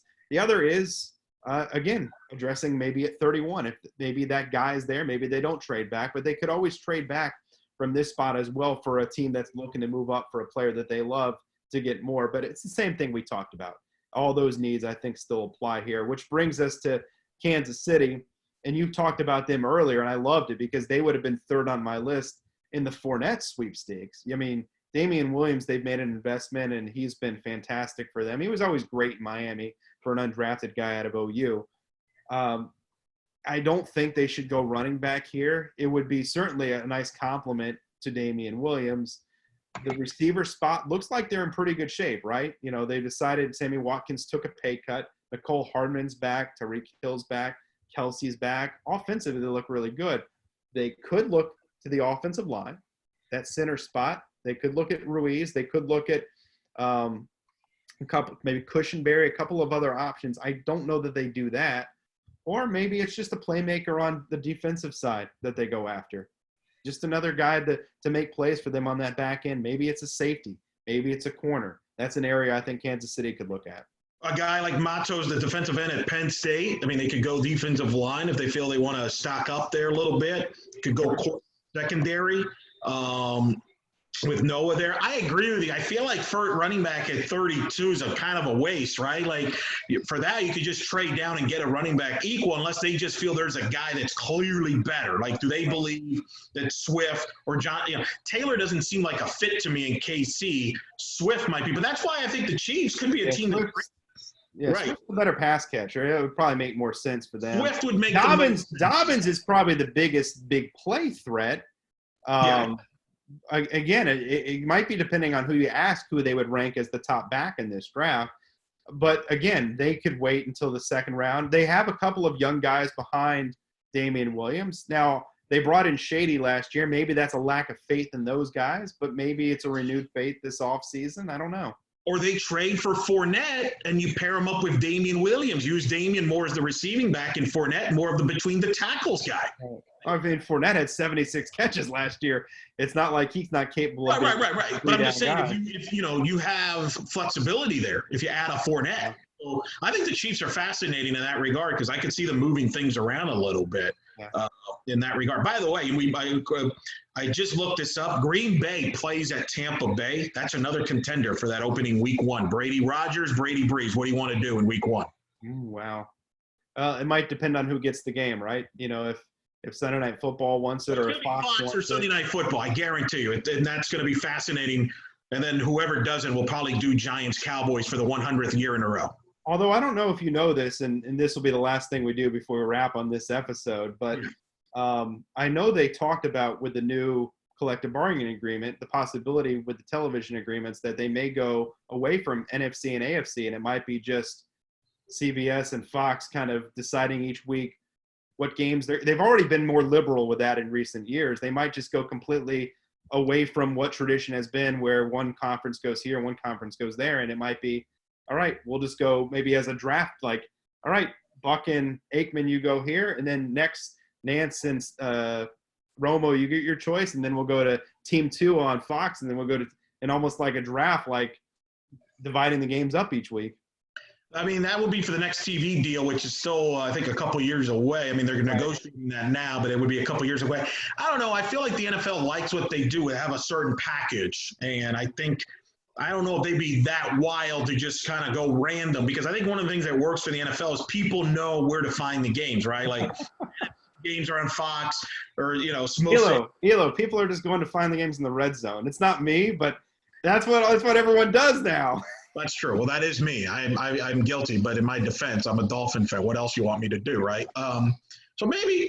I mean, hey, man, it depends on how much. One thing we know is they'll get a lot of money for that. Yes. They'll but you might be right, because on paper, Fox is pretty stacked right now with the NFC, with Brady moving over.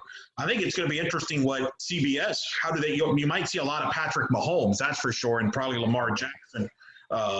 Yes. So I think that'll be fascinating. But we'll see. Obviously, that'll come out in May. But look, I think this is going to be a fun draft, as we've discussed. I think there's a lot of different ways. There's probably, I guarantee you, there's going to be guys we've talked about in this draft right tonight that, as we recorded this, that will fall out of the first round, right? Oh, yeah.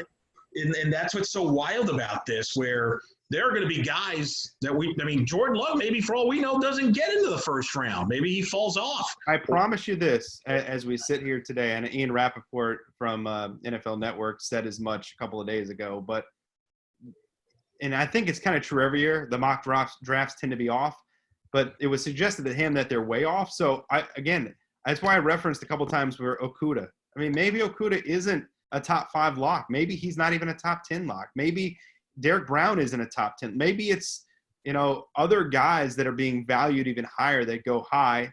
And I will not be surprised and we'll talk about this at our next meeting after the first round takes place, before we begin the second round, kind of a recap. There's going to be a lot of guys, and we're going, I'm not going to say surprised. I'll just say that's a good player. Another good player got taken in the first round in their place. It won't be long before somebody has their name called. And maybe it's a guy like Becton. Maybe Becton falls all the way to the second round. Maybe it's another guy that we're looking at as being a first-round pick. And Love is a great name that you bring up. Maybe this infatuation with Love. Maybe 3 teams love him, and none of those teams are going to draft him in the first round. It could happen. What if Detroit quarterback and, throws everything? I mean, they could do that, right? And decide to move away from Stafford. I mean, that's the unpredictability of this. Yeah, no, and again, you almost wonder, New England's been so sly and so slick and so successful. Like, you almost feel like they're waiting to pull the chair out from under you. They got something up their sleeve, whether it's a Stafford or some kind of bold move like that they've been discussing doing. And I will predict this. There's going to be an anonymous team that will complain to Adam Schefter and Ian Rappaport that the Patriots hacked into their Zoom and stole their material. That's how that's coming. You knew that's coming. There's going to be an allegation. That's fantastic. Yeah, they're looking through their camera and studying their charts behind them. Remember, the Magic had the whiteboard behind them for the picture. It's going to be something like that. They're going to have someone's whiteboard. Know exactly who they're going to take. It's going to be a conspiracy. All right, Elo. Good stuff tonight. This was fun. People, enjoy kind of the first round preview on all the players and the teams and what they might be thinking. And we'll reconvene after the first round and give our thoughts in a recap form of what happened and what we can look forward to for the rest of the draft. All right? Yeah, it should be a lot of fun. Make sure you follow me at Eric Lopez Elo, and Mike, tell where they can find your work as well as social media. At Mike Tuck Sports is where you can follow me on social media. And the website posting my stuff at is miketucksports.weebly, weebly.com. You can check out my mock draft, and I will have another mock draft up before the first round commences. It is a bit of a preview, last second preview in case anything changes between now and then. So thanks for tuning in to this episode, and we'll look forward to doing another one real soon.